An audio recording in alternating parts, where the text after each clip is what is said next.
Painting and sketching outdoors with ice cream and cold drinks, this is what spring and summer is all about.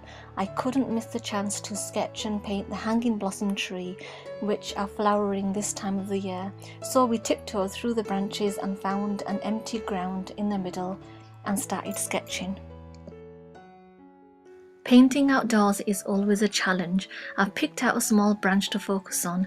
With a time limit and the sloping ground, it was difficult to draw and add the detail.